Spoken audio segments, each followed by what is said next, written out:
All right, I'm going to go ahead and get started so that we can get out of here on time. This will be somewhat of a shorter training. I just want to kind of come in. So it's New Year's, right? And most of us use this time to kind of reevaluate and kind of check in. And we usually create goals. And I don't think there's anything wrong with that. I know some people have opinions about like, well, you shouldn't have to use the new year. I think it's great. I mean, it certainly works well for some personalities, and other personalities don't need that. That's okay.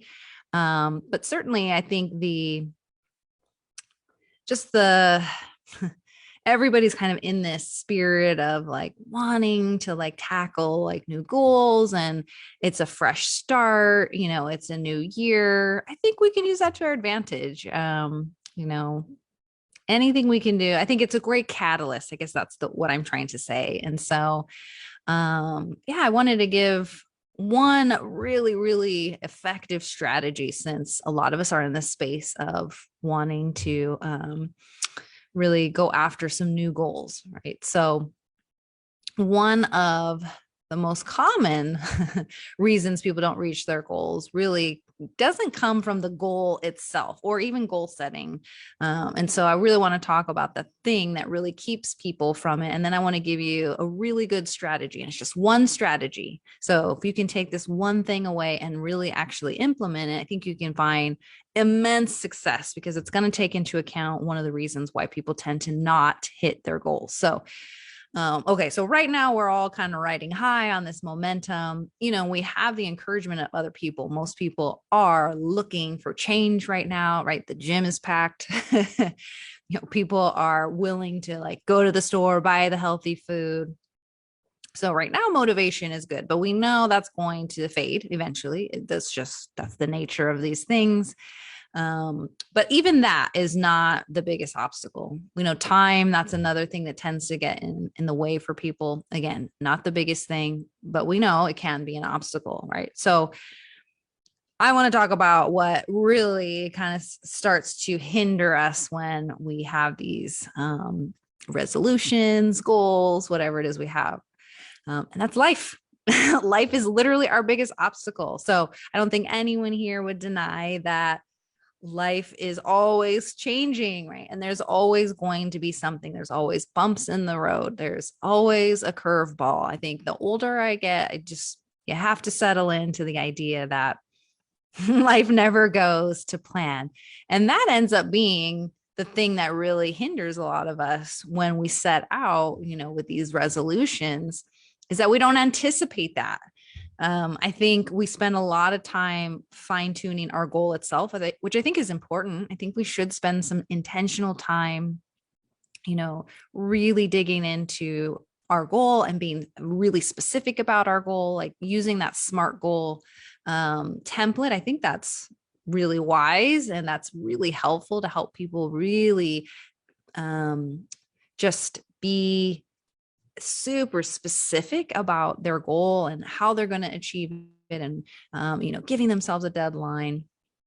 The thing is, nothing ever goes to plan. It's funny because I just was speaking with some new clients that I was onboarding, and that's like, we dive in, and the first thing I say before I give them the plan is, by the way, even though we have created this plan, and I'll give you a full, overview from start to finish, here's where we're going, here's what we're going to do. And then I say, and by the way, it probably won't happen like that.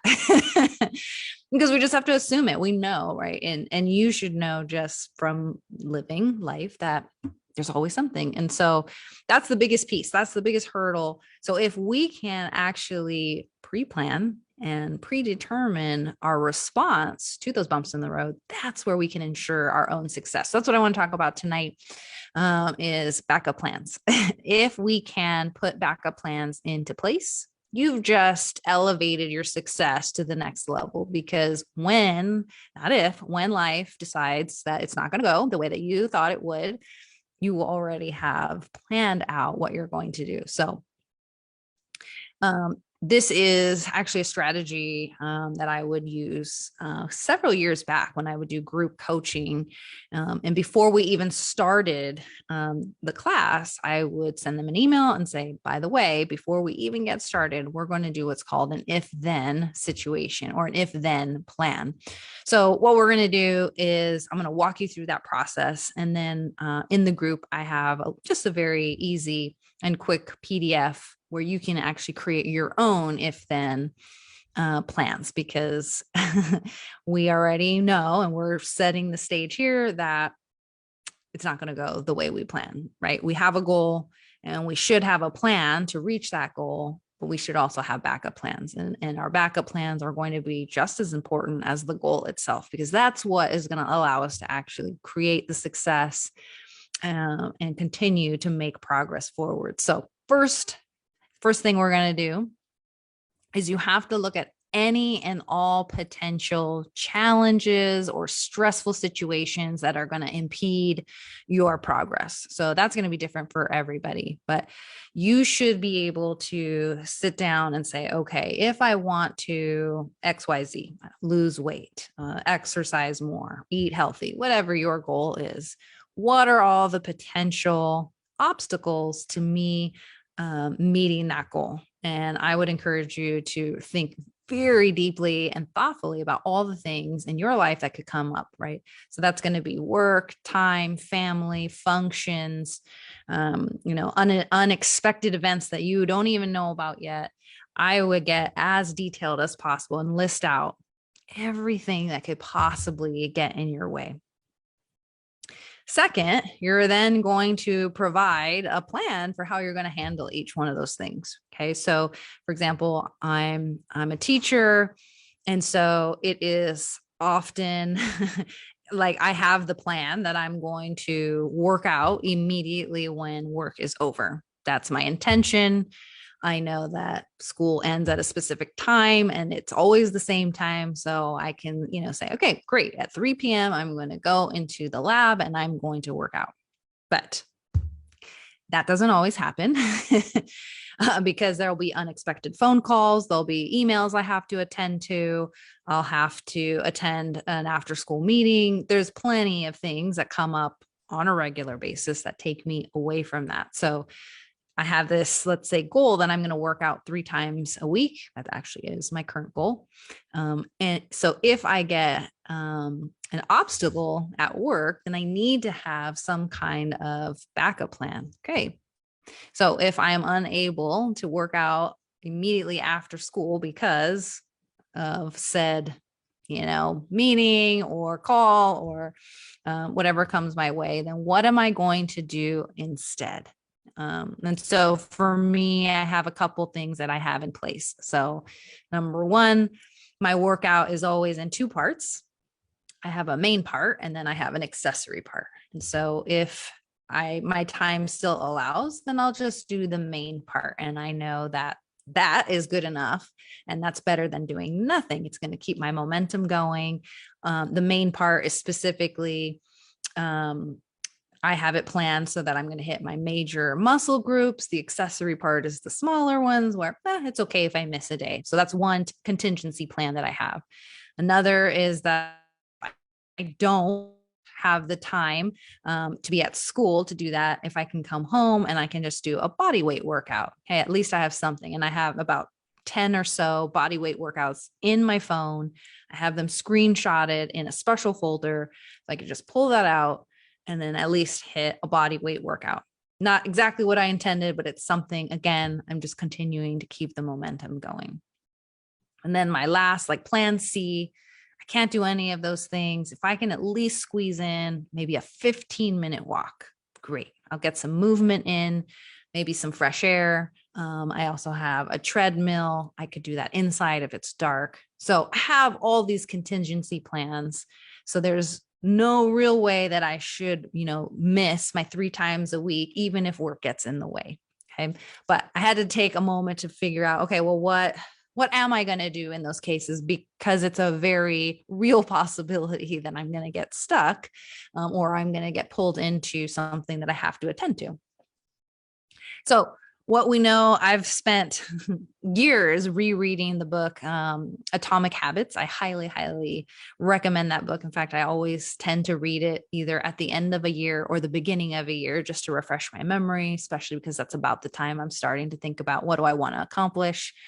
He talks a lot, James Clear, he's the author, about what actually helps people succeed, and it's predetermining your response. So if you already know how you're going to respond, you have, and I don't have a percentage here, but you have like created a much higher percentage of success rate in that. So for example, another thing that tends to come up around this time is people want to eat healthier. And one of those things tends to be limiting alcohol at this time. However, you're going to do that.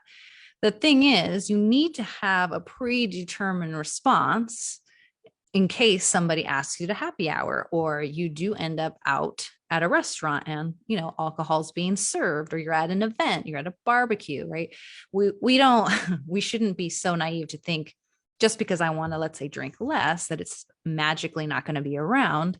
And so having a predetermined response. Okay. So if I get invited to happy hour, I should decide beforehand, do I want to drink? Yes or no? And if yes, how many? And go in already with a plan. Or if not, then I already have that decision made, right? A lot of times the problem comes in trying to make the decision in the moment. So you want to make the decision outside of the moment. So you're not, when you're emotional in the middle of it, trying to decide, what do I want to do? And then get carried away. So it's all about really predetermining your response. It's also going to lower your anxiety. I tend to be a little more of an anxious person. So if I already know what my response is, it just takes that off my shoulders. I already know what I'm going to do. I have my backup plan. I have my response. And therefore now it's just a matter of implementing, just continuing forward. Right. So a couple of things. Let's talk about some ways or places, I should say, where people tend to get stuck, or where, you know, life tends to like get in the way. So like I just had mentioned, getting stuck at work. So if I'm stuck at work and I have less time to cook, then and then you'll fill in the blank. You'll what, right? So we're going to have if then statements. If this happens, then, and you're going to predetermine your response or predetermine what's going to happen there, right? So if I'm stuck at work late and let's say I have less time to cook, then I'll have, let's say, frozen meals ready to go in the freezer. So that means I've got to go buy a few frozen meals, make sure they're there. I want to probably make sure they're high protein, high quality, but they're going to be there just in case, because sometimes I'm going to get stuck at work late. Another one, if I don't have time to make breakfast, that happens a lot. Then so then what are our options? Do you have time to make a smaller breakfast? Do you have something portable that you can just take on the go? You know, certainly if you oversleep, or, you know, your kid just gets super sick in the morning, lots of things, right, can go wrong. So if you can't make your breakfast, then do you have other options on hand? If I'm invited to happy hour, then this is where you get to determine what do you want your response to be in that situation, in that invitation. If I can't track a meal, this can cause a lot of anxiety, especially for like my clients who are trying to work towards specific goals, like weight loss goals. Okay, well then what is the backup plan? What are we going to do instead? Can we take a picture? Can we find some substitute that's close enough? You know, can we at least track part of the meal? There's plenty of things that we can do instead of getting paralyzed and then having that kind of deter and then like kind of halt our progress. If I don't have as much time to work out as I usually do, then I'll do a partial workout. I'll do a body weight workout. If I don't have access to equipment to work out, then I'll go for a walk. I'll do some light stretching. So I think it's important that, yes, we should be super intentional about our goals. We should really be specific about how we're going to achieve those goals, but let's back that up with a backup plan. Let's go into this with okay, we are already assume life is going to throw us a wrench here and there. There will be bumps along the way. And so if we want to keep riding that motivation we have now, then let's have backup plans. Let's just do the if then. Let's spend 5 minutes literally to write out all the possible things that could go wrong, and then a response that we would like, that works for us, and that will keep us moving forward. Because here's the thing, that's going to allow you to keep taking action. And that's really all you need. It doesn't have to be perfect action, by no means. You just have to keep making action or taking action. You still need to like just make progress forward. And that in turn is going to continue to like create momentum. Like, okay, like I couldn't do my full strength workout, but I did half of it. And so I don't feel like I really fell off. I did half. Great. I hit my major muscles. Tomorrow I can just go back and finish the rest. Yay, right? Momentum is still there. It's okay that I didn't do the complete workout. I still got benefit out of it. And like mentally, I just still feel like I've made progress, right? And that's where the success is actually going to happen. Because again, your plans aren't going to work out the way you plan them to. Doesn't mean we shouldn't make them, but we should make that plan B, plan C, just in case, so that at least we're still making progress. So it's not how fast you go.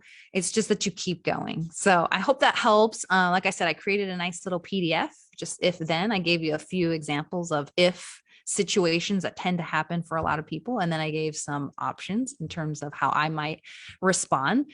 And then I left a bunch of blank spaces. And I want, if you really you're set on accomplishing specific goals this year, then plan for the bumps. Plan for those curveballs. They will happen. That's just a certainty of life. It's kind of like life or death and taxes. Life is going to take on its own little twists and turns. So anticipate them and welcome them, because you have a plan to actually deal with those things. So I'll have that in our group so you can fill that out. I would love to hear some of your if then plans. So I will post the PDF for you guys. And then I'm going to ask you guys to put some of your if then statements in there, because I think it's really helpful for us to hear each other's and hear your solutions, because that might help spark an idea for other people. And I just always feel like it's important to just put it out there, right? Put your intentions out there, have the universe, have us hear you in the community. We can keep you accountable.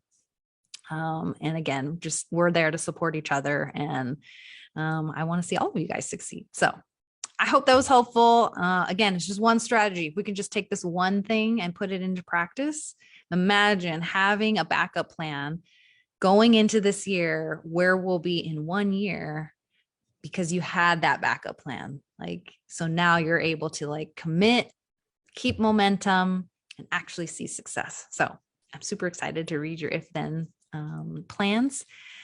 And we're going to go back, I believe, to our Monday night trainings.